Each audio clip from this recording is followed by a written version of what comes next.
We're still on the floor here at UK Construction Week, and it is rather busy still, even though we're heading towards the end of the day. I'm joined by Mark now from SDS to talk about some of the amazing work that you're doing.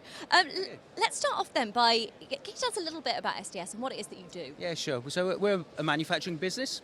Started life about 20 years ago. We're based in Somerset. We work out of a cow shed. We don't really, honestly. But so we have 3 manufacturing sites in Somerset. One in Highbridge, one in Bridgewater, and then we have another site in South Wales. But we're predominantly a manufacturing business that looks after after flood mitigation, but also drought mitigation. And that's the important element for us, is that we can deploy and install assets into the ground from a drainage perspective, and then we can dual purpose them and make those items both flood mitigation and drought mitigation with the intervention of smart technology.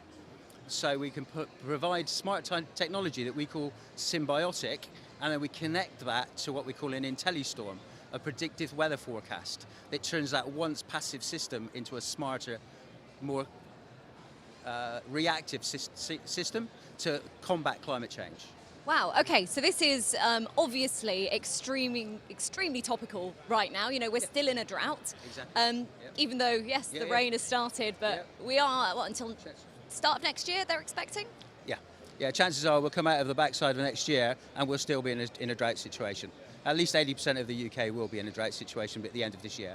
Yeah, and then the consequences of that are that we're beginning to rob the bank of what we call the water bank.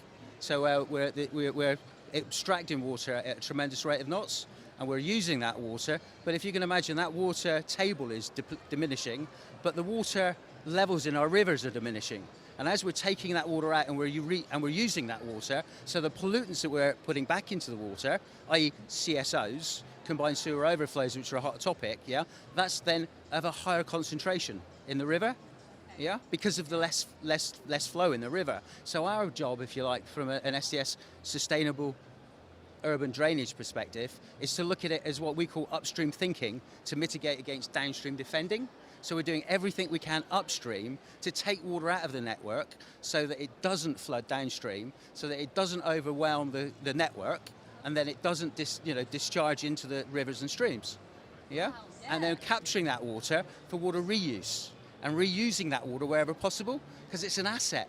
It has a value. And so why are we trying to get rid of it?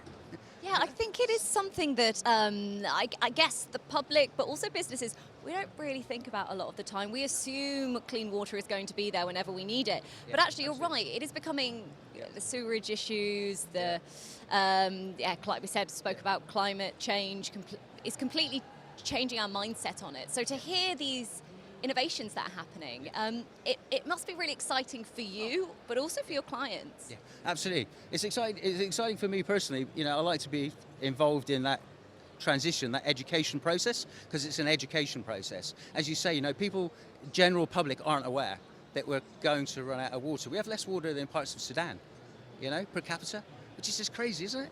It's crazy to think we have less water than parts of Sudan. And so we're now in a place where we can do something about that. And as a business, to be part of a business that's doing something about it is what keeps me here, keeps me as part of the business. Yeah, and I bet for your clients, people who you're meeting, something that's a real interest to them. Yeah, absolutely. Because as you say, it's a hot topic. Pollution's a hot topic, water's a hot topic. It's something that we take for granted, as you say, but our clients are now beginning to wake up and beginning to understand that, there's things that they can do, there's things that they can mitigate, and things that they can deploy to help the situation. And as I say, rather than just putting in a device, a drainage network that was once passive, they can now put in a drainage network that is reactive and actually has that ability to capture that water, capture that asset. And if you look at the value of the water's relatively cheap. But if you then start to think about carbon and carbon footprint of that water, what it costs to actually produce that water in the first place, that potable water, and then we can take that, we can utilize the technology and capture the data and the information and attribute a carbon value to it. And we can take that carbon value and then input that into their back office system. So if you're a Barratt Homes, for argument's sake, you're looking to reduce your carbon footprint.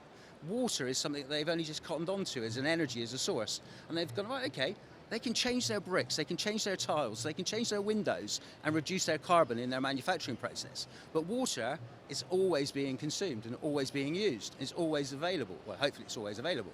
Yeah, and so there's the carbon factor that we can keep putting into their carbon calculator that just keeps growing.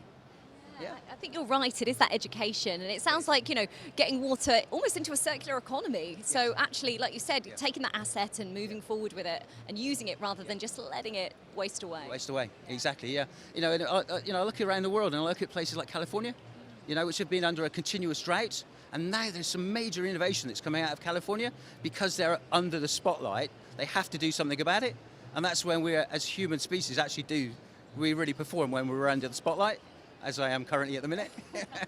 Yeah. And you're doing very well, I have to say. Brilliant. So now, talking about the spotlight, we're here at UK Construction Week. First off, thank you for taking the time to talk to us. Pleasure. How is it all going? It's been busy day? Yeah, it has actually. It's been quite a busy day. It's tailing off a bit now. Yeah, it's tailing off a bit now as we expected, and hopefully the rail strike tomorrow won't have too much of a detrimental effect. But we've had some really good conversations, So it's been worthwhile for us, yeah. Good. And last question for you, Mark, because I know you are busy. And like we said, it's nearly drink time, right? Yeah, exactly, yeah. Why is it important then for you to be here at UK Construction Week? Yeah, I guess from a business perspective, it's really good to get the message out, as we said, from an educational perspective, but also from a business perspective to talk to new clients, new customers, and have the ability to be able to ultimately sell them product. Yeah. Mark, thank you so much for taking the time to talk to us, and I hope the next 2 days goes well. Great stuff. Thank you very much. Thank you. Okay, cheers.